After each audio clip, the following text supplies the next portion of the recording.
दोस्तों class 10th के board exam में लगभग हर बार पूछा जाता है, सिद्ध कीजिए √5 या फिर सिद्ध कीजिए √3 या फिर सिद्ध कीजिए √7। इस तरह का एक सवाल लगभग हर बार बोर्ड एग्जाम में 4 नंबर के लिए पूछा जाता है।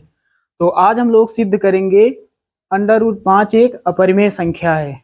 दोस्तों हम क्या करेंगे, सबसे पहले सबसे पहले जो संख्या दी गई है इसका हम उल्टा मान लेंगे। यानी यहाँ बात हो रही है सिद्ध करने की अपरिमेय, हम मान लेंगे ये जो संख्या है ये है परिमेय और फिर उस संख्या पर पूरा का पूरा नियम लगाएंगे। उसके बाद यदि नियम लागू हो रहा है तो वो परिमेय है और नियम लागू नहीं हो रहा है तो फिर वह संख्या अपरिमेय सिद्ध हो जाएगी। यही हमें यहाँ पर सिद्ध करना है। तो यहाँ पर सबसे पहले लिखेंगे माना √5 एक परिमेय संख्या है। माना √5 एक परिमेय संख्या है, हमने ये मान लिया। अब दोस्तों √5 बराबर लिखेंगे a/b। अगर कोई संख्या परिमेय के रूप में है तो उसे अंश बटे हर के रूप में लिख सकते हैं। तो √5 बराबर a/b, यहाँ साइड में लिखेंगे जहां a, b यानी a और b सह अभाज्य, जहां a, b सह अभाज्य संख्याएं हैं।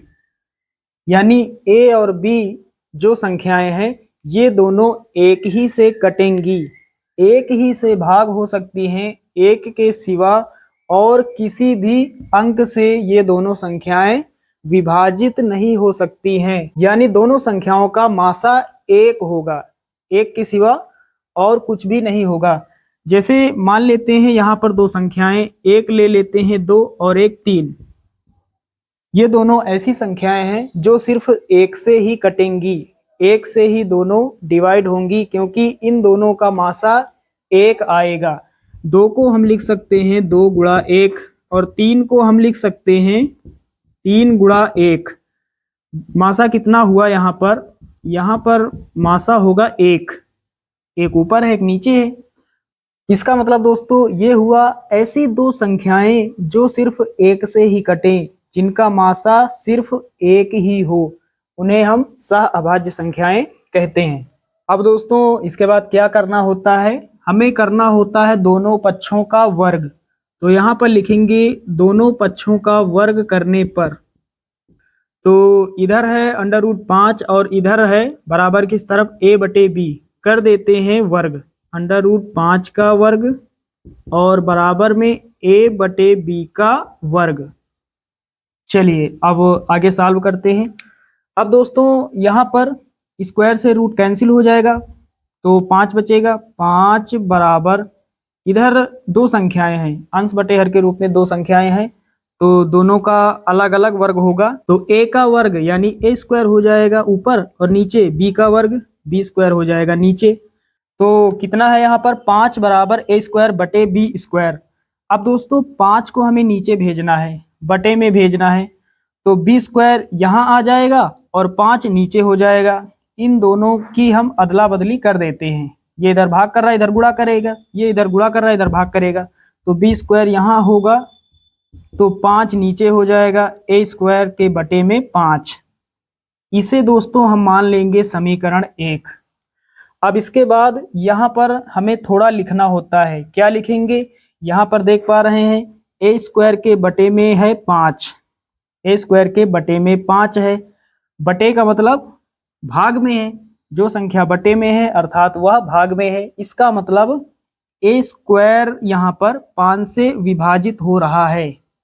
अगर a² 5 से विभाजित हो रहा है तो a भी 5 से विभाजित होगा। यानी यहाँ समझते हैं, यदि 4 का स्क्वायर 2 से विभाजित हो रहा है, 4 का स्क्वायर यदि 2 से विभाजित हो रहा है, 2 से कट रहा है, तो जब स्क्वायर हटा देंगे तब भी 4 2 से विभाजित होगा, 2 से कट जाएगा। 4 का स्क्वायर 16 और नीचे 2, 2 1 के 2, 2 8 16। और जब स्क्वायर हटा देंगे यानी 4/2, तब भी 4 जो है वो 2 से कट जाएगा, 2 एक के 2, 2 दूना 4। इसका मतलब यहाँ पर a स्क्वायर 5 से विभाजित हो रहा है तो a भी 5 से विभाजित होगा। यही लाइन यहाँ पर हमें लिखनी है। यहाँ पर लिखेंगे तो दोस्तों यहाँ पर हमने लिख दिया है। हमने यहाँ पर क्या लिखा है, चूंकि a स्क्वायर 5 से विभाजित हो रहा है, चूंकि a स्क्वायर 5 से विभाजित हो रहा है इसलिए a भी 5 से विभाजित होगा। यहाँ पर हमने आपको समझाया भी है। तो यहाँ तक आप सभी लोग समझ गए होंगे। चलिए दोस्तों अब इसे हटा देते हैं और इधर हल करते हैं। पुनः माना a/5 बराबर में कोई संख्या मान लेते हैं। चलिए मान लेते हैं c। a/5 को हमने कहाँ से माना है, यहाँ से। दोस्तों a स्क्वायर 5 से विभाजित हो रहा है, स्क्वायर हटा देंगे तो a बचेगा और नीचे 5। a स्क्वायर 5 से विभाजित हो रहा है तो स्क्वायर हट जाएगा तो a बचेगा, a भी 5 से विभाजित होगा तो अंश बटे हर के रूप में ये संख्या है। अगर ये संख्या अंश बटे हर के रूप में है तो किसी के बराबर होगी, किसी संख्या के बराबर होगी, तो हमने मान लिया वो संख्या c के बराबर होगी। तो यहाँ पर हमने क्या लिखा, पुनः माना a/5 बराबर में c, यानी स्क्वायर जो है ये आपको नहीं लिखना है और a/5 आपको लिखना है और बराबर में एक संख्या आपको मान लेनी है। चलिए अब यहाँ पर दोस्तों थोड़ा हल करेंगे। पहले a लिखेंगे, 5 भाग कर रहा है, इधर गुणा करेगा तो 5 का गुणा c से होगा तो 5c हो जाएगा, a बराबर 5c। अब दोस्तों क्या करेंगे, a का मान समीकरण 1 में रख देंगे यहाँ पर। चलिए अब समीकरण 1 पहले लिख लेते हैं, b स्क्वायर बराबर a स्क्वायर बटे में कितना है, 5 है। ये है समीकरण 1, यहाँ रख देते हैं। तो यहाँ पर पहले b स्क्वायर है, b स्क्वायर लिखेंगे, बराबर लगाएंगे। दोस्तों ऊपर a स्क्वायर है तो a के जगह पर हमें लिखना है 5c, 5c लिख देते हैं। ऊपर में है स्क्वायर तो स्क्वायर लगा देते हैं और बटे का साइन नीचे है 5, 5 लिख देते हैं। तो b स्क्वायर बराबर कितना हो जाएगा, दो संख्याएं हैं दोनों का वर्ग होगा, 5 का वर्ग 25 होगा और c का स्क्वायर c स्क्वायर हो जाएगा, c का वर्ग c स्क्वायर। और नीचे कितना, नीचे है 5, 5 लिख देंगे, 5 एक के 5, 5 पंचे 25, तो कितना होगा हमारे पास, b स्क्वायर बराबर 5c स्क्वायर, 5c स्क्वायर। दोस्तों यहाँ से c स्क्वायर का मान निकाल लेते हैं। c स्क्वायर के साथ 5 गुणा कर रहा है, बराबर किस तरफ भाग करेगा, तो c स्क्वायर पहले लिख लेते हैं। c स्क्वायर बराबर 5 इधर भाग करेगा, b स्क्वायर के बटे में हो जाएगा, b स्क्वायर बटे में कितना, 5। यहाँ पर देख पा रहे हैं b स्क्वायर बटे 5 आ गया। पहला जो समीकरण है इस a स्क्वायर बटे 5 के बराबर है, तो यहाँ पर a स्क्वायर बटे 5 था तो हमने यहाँ पर a के बारे में लिखा। यहाँ पर b स्क्वायर बटे 5 है तो यहाँ पर b के बारे में लिखेंगे, यानी क्या लिखेंगे, चूंकि b स्क्वायर 5 से विभाजित हो रहा है इसलिए b भी 5 से विभाजित होगा। सेम यही लिखना है, जहां पर a है वहां पर हमें b कर देना है क्योंकि कंडीशन बिल्कुल सेम है। तो यहाँ पर लिखेंगे चूंकि, तो साथियों हमने लिख दिया है।